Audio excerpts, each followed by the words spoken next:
எங்க பாட்டி சமையல் பண்ணிக்கிட்டு இருக்காங்க. அஜய் பார்த்தீங்கன்னா, ரூம்குள்ள வராங்க. வந்து பாட்டிட்ட "பாட்டி எனக்கு கொஞ்சம் பணம் தேவைப்படுது" அப்படின்னு சொல்லிட்டு பாட்டிட்ட பணம் கேட்குறாங்க நைஸா.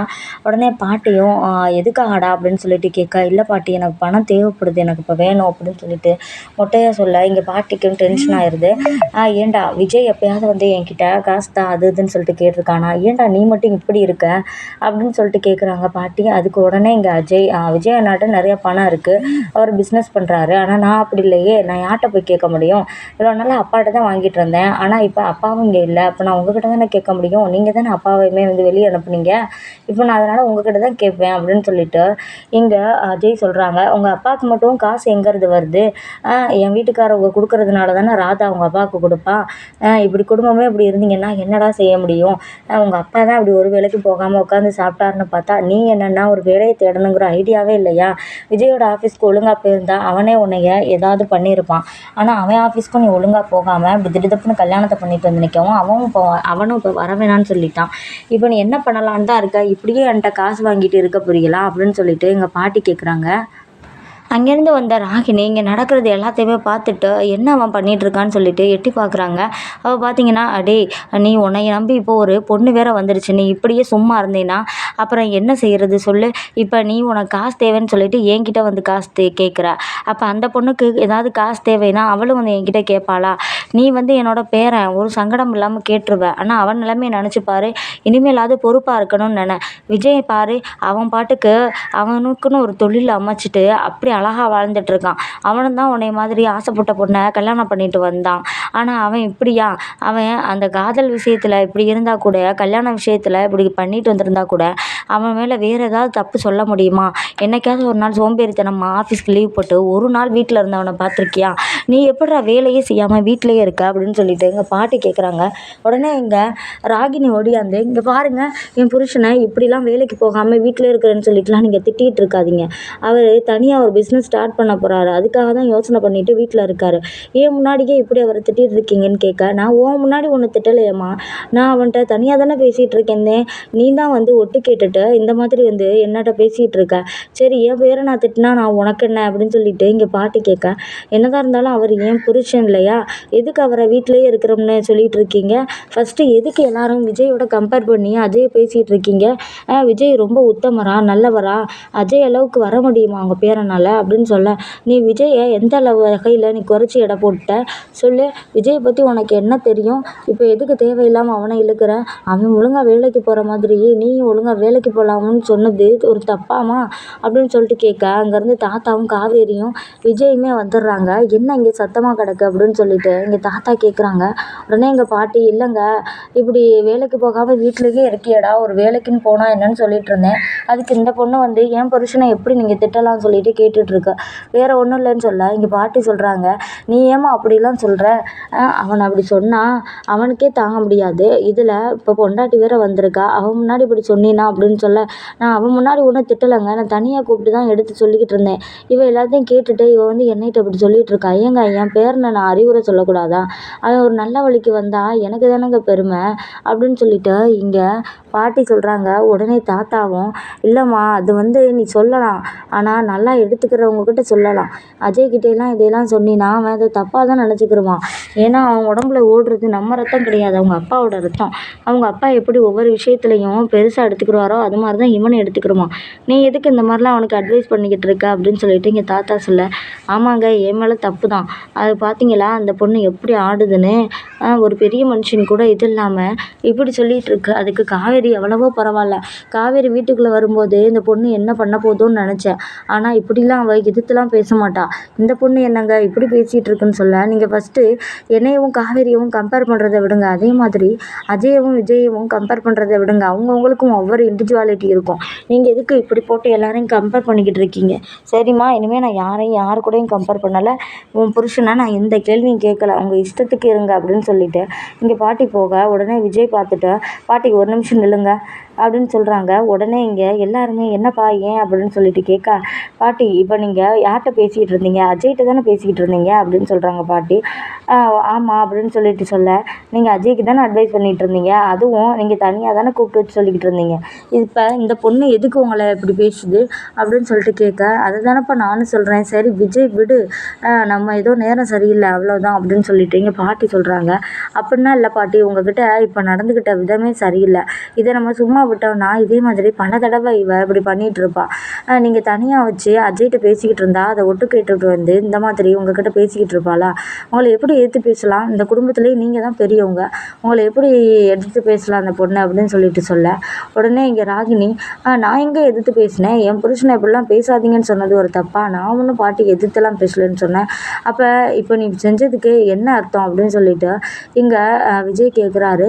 என்ன அவங்க என் புருஷன் அப்படி சோம்பேறி அப்படி இப்படின்னு சொல்லிக்கிட்டு இருந்தாங்க, அதனால இந்த மாதிரிலாம் பேசாதீங்க, விஜயோட கம்பேர் பண்ணி பேசாதீங்கன்னு சொன்னேன், இதில் என்ன தப்பு இருக்குன்னு சொல்லிட்டு இங்கே விஜய் முன்னாடியே கேட்க, என்னதான் இருந்தாலும் நீ பண்ணது ரொம்பவே பெரிய தப்பு, பாட்டிக்கு அவங்க பேரனை திட்டுறதுக்கு முழு உரிமை இருக்குது, காவேரிக்கு இப்போ வந்து உன் இடத்துல காவேரி இருந்து எனக்கு அட்வைஸ் பண்ணிக்கிட்டு இருந்தா காவேரி அப்படி பேசவே மாட்டான், ஆனால் நீ ஏன் இப்படிலாம் பேசுகிற அப்படின்னு சொல்லிட்டு கேட்க, இப்போ என்னங்க அதுக்கு நான் இப்போ என்ன செய்யணும்னு சொல்கிறீங்கன்னு கேட்க, உடனே நீ வந்து இப்போ எங்கள் பாட்டிக்கிட்ட மன்னிப்பு கேட்கணும்னு சொல்ல, நான் மன்னிப்புலாம் கேட்க முடியாது, யாருக்கிட்டையும் நான் மன்னிப்பு கேட்டு வளரவே இல்லை, எனக்கும் மன்னிப்புக்கும் சம்மந்தமே இல்லை, நான் மன்னிப்புலாம் கேட்க முடியாது அப்படின்னு சொல்லிட்டு இங்கே ராகினி சொல்ல, உடனே விஜய் பார்த்தீங்களா தாத்தா, மன்னிப்பு கேட்க முடியாதாம்மா, மேடம் வந்து யாருக்கிட்டேயுமே வந்து மன்னிப்பு கேட்டு பழக்கமே இல்லையா, பழக்கம் இல்லைனாலும் பரவாயில்ல, இப்போ பழக்கப்படுத்திக்க, எங்கள் பாட்டிட்ட மன்னிப்பு கேட்காம நீ ஒரு அடி கூட எடுத்து வைக்கக்கூடாதுன்னு சொல்ல, இங்கே ராகினி நின்ன இடத்துல நிற்கிறாங்க. இங்கே அஜய் பார்க்குறாங்க.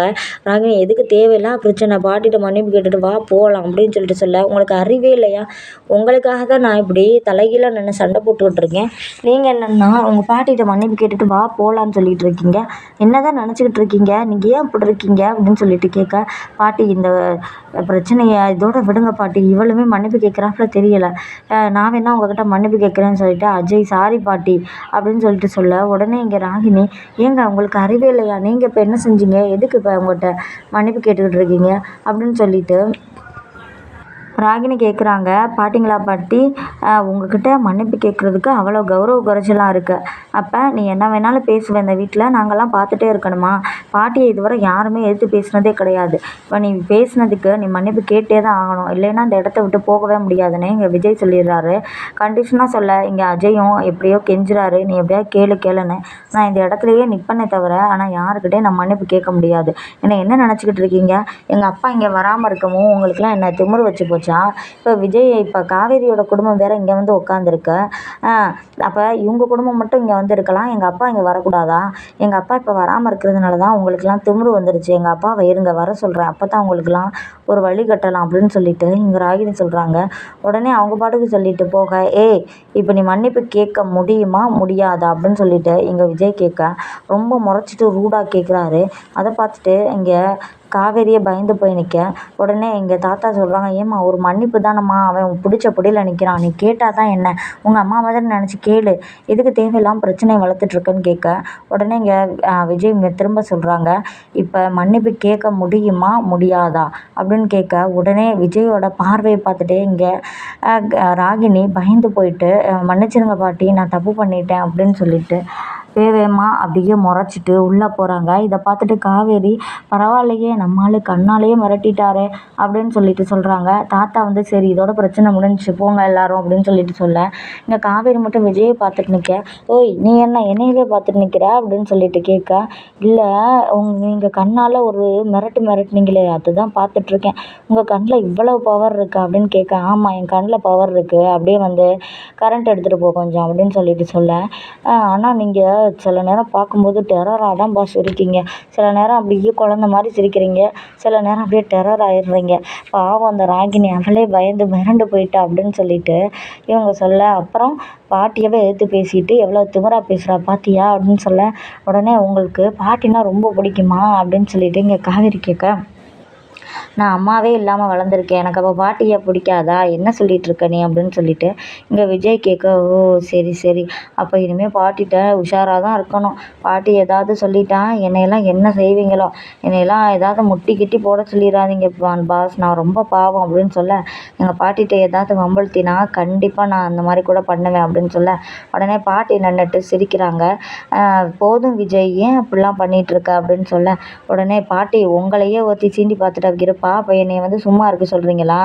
என்னாலாம் அப்படி இருக்க முடியாது அப்படின்னு சொல்லிட்டு இங்கே விஜய் சொல்ல, உடனே என் பேரன்னா பேரன் தான் அப்படின்னு சொல்லிட்டு எங்கள் பாட்டி சொல்கிறாங்க.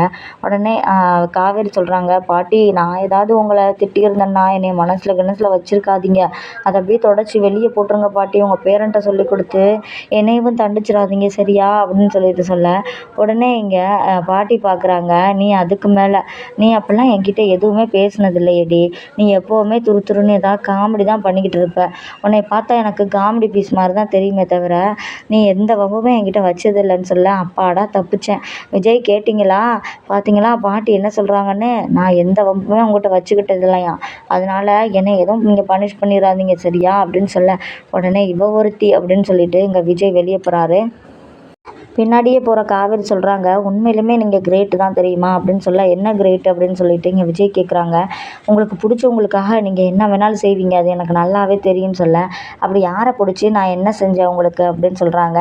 உடனே இங்கே காவேரி சொல்கிறாங்க, அன்னைக்கு போஸ்டரை நான் தெரியாமல் ஒட்டிட்டேன்ல, அப்போ என்னை என்னமா கத்துனீங்க, அதுக்கப்புறம் நான் கூட நினச்சேன் அந்த போஸ்டர்லாம் கிழிச்சு பிச்சு வீசிடுவோம் அப்படின்னு, அதுக்கப்புறம் எனக்கு ஒரு பாதுகாப்பு இல்லைன்னு தெரியவும் நீ போஸ்டர்லாம் கிழிக்க வேணாம் நானே பார்த்துக்கிறேன் அப்படின்னு சொல்லிட்டு சொன்னீங்க. அதுவும் சரிதான்னு சொல்லிட்டு நானும் வீட்டில் இருந்துட்டேன். சரி அடுத்த நாளாவது கிழிப்பீங்கன்னு பார்த்தா அதை கிழிக்கவே இல்லை. அப்போ அதுக்கு என்ன அர்த்தம்? எனக்கு என் மேலே உங்களுக்கு பாசம் இருக்கிறதுனால தானே சரி அவள் ஒட்டினாலும் ஒட்டிட்டா, சரி போனால் போகுது, இதுக்கப்புறம் அவளை திட்டி என்ன பண்ண அப்படின்னு நினச்சிட்டிங்க. இல்லைன்னா நீங்கள் இந்நேரம் அதை கிழிச்சு அக்கா போட்டிருப்பீங்கள்ல, இந்நேரம் அந்த விளம்பரம் அடித்த நோட்டீஸ் எல்லாம் வேஸ்ட்டாக போயிருக்கும். எங்களையும் மன்னிச்சிட்டிங்கல்ல நீங்கள்.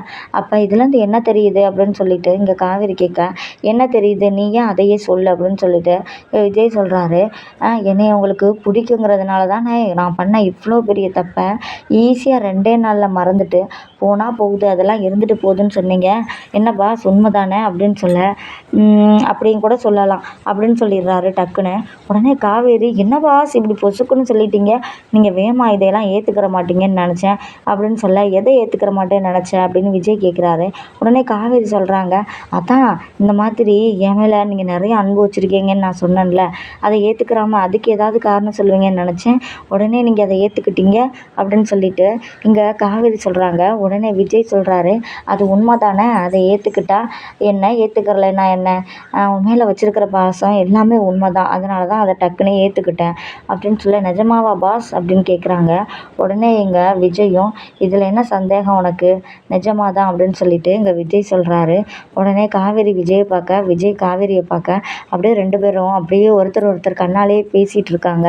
அப்போ அங்கேருந்து வர்ற கங்கா, ஏய் போதும் போதும், என்ன நடு நான் வாசல்லையே வச்சு 2 பேரும் ரொமான்ஸ் பண்ணிகிட்டு இருக்கீங்க அப்படின்னு கேட்க, என்னது ரொமான்ஸ் பண்ணிகிட்டு இருக்கோமா அப்படின்னு சொல்ல, ஆமாம் நானும் 10 நிமிஷமாக பார்த்துட்ருக்கேன், ஒருத்தர் மாற்றி ஒருத்தர் வச்ச கண்ணு வாங்காமல் பார்த்துட்ருக்கீங்கன்னு சொல்ல, அங்கேருந்து குமரன் வராது, நான் கூட பார்த்தேன்ப்பா காவேரி, 2 பேரும் எப்படியா பார்த்துட்டு இருப்பீங்க ஒருத்தர் அப்படின்னு சொல்ல, சும்மா இருங்க மாமா நீங்கள் வேறு அப்படின்னு சொல்லிட்டு சொல்ல, உடனே இங்கே குமரனும் கங்காவும் சிரிக்கிறாங்க, எங்களை மட்டும் அப்படி ஓட்டுவேன், இப்போ நீ உன் புருஷனை பட்ட பகலில் எப்படி சைட் அடிச்சிட்டு இருக்க அப்படின்னு சொல்ல, ஆமாம் இவரை சைட் அடிச்சிட்டாலும் அப்படின்னு சொல்லிட்டு காவேரி சொல்கிறாங்க. உடனே இங்கே குமரன் சொல்கிறாங்க, என்னப்பா சைட் அடிக்கிறதுக்கு விஜய் ஒருத்தே இல்லாத மாதிரி பேசிகிட்டு இருக்க, அதானே என்ன இவ இப்படி நீ ஒரேடியாக வாடுறா அப்படின்னு சொல்லிட்டு இங்கே விஜய் கேட்குறாங்க. உடனே காவேரியும், சரி சரி சைட் அடிக்கக்கூடிய பீஸ் தான் இவர், அதுக்காக நான் பட்ட பகலெல்லாம் இவரை பார்த்துட்ருக்கல, இவர் ஒரு விஷயம் சொன்னார், அதை தான் நம்ப முடியாமல் பார்த்துட்டு இருந்தேன், அப்படி என்ன விஷயம் சொன்னார் அப்படின்னு கேட்க, இல்லை என் மேலே ரொம்பவே லவ் வச்சுருக்காராமா அப்படின்னு சொல்லிடுறாங்க. ஏய் நான் எங்கே அப்படி சொன்னேன், நான் லவ்ன்னுலாம் ஒன்றும் சொல்லவே இல்லையே அப்படின்னு சொல்லிட்டு விஜய் சொல்ல, உடனே இங்கே குமரன் பார்க்குறாரு, ஆமாம் அதை லவ்வுன்னு சொன்னா தான் என்ன, இல்லைக்கா இவரை அன்பு வச்சுருக்கேன்னு தான் சொன்னார், அதை தான் நான் இப்படி சொல்லிட்டேன் அப்படின்னு சொல்ல, உடனே அதானே பார்த்தேன். நான் லவ்வுன்னுலாம் சொல்லவே இல்ல அப்படின்னு விஜய் சொல்ல, ஆமா அதுக்கு ஏன் இப்படி பதர்றீங்க? என்னமோ பக்கத்து வீட்டுக்காரவங்க பொண்டாட்டிய நீங்க லவ் பண்றேன்னு சொன்ன மாதிரி இப்படி பதர்றீங்க விஜய். உங்க பொண்டாட்டிய தானே லவ் பண்றேன்னு சொல்லிட்டு காவேரி சொல்லிட்டா. அதுக்கு ஏன் இப்படி பதர்றீங்கன்னு கேட்க, உடனே அப்பதான் புரியுதுங்க விஜய்க்கு. ஐய்யய்யோ! அதுவும் உண்மதானே. நம்ம பொண்டாட்டிய தானே நம்ம லவ் பண்றோம்னு தப்பா சொல்லிட்டா. இதுக்கு போய் நம்ம ஏன் பதர்றோம்? அச்சச்சோ! நம்மளோட கதை குமரனுக்கும் கங்காவுக்கும் தெரியாதுல்ல. அப்படியே சமாளிப்போம் அப்படின்னு சொல்லிட்டு, இல்ல நான் அன்பு வச்சிருக்கிறேன்னு சொன்னத இவ லவ்வுன்னு சொல்லவும் எனக்கு ஒரு மாதிரி ஆயிடுச்சு அதான். அப்படின்னு சொல்ல, என்னங்க நீங்க 2 பேரும் லவ் பண்ணி தானே கல்யாணம் பண்ணீங்க. அப்படி இருக்கும்போது என்ன நீங்க இப்படி பதர்றீங்க அப்படின்னு சொல்லிட்டு கங்கா சொல்ல, ஆமா, ஆமா நாங்க 2 பேரும் லவ் பண்ணி தான் கல்யாணம் பண்ணோம். என்ன காவேரி அப்படின்னு சொல்லிட்டு சொல்ல, அப்படின்னு சொல்லிட்டு எங்க காவேரியும் சிரிக்கிறாங்க.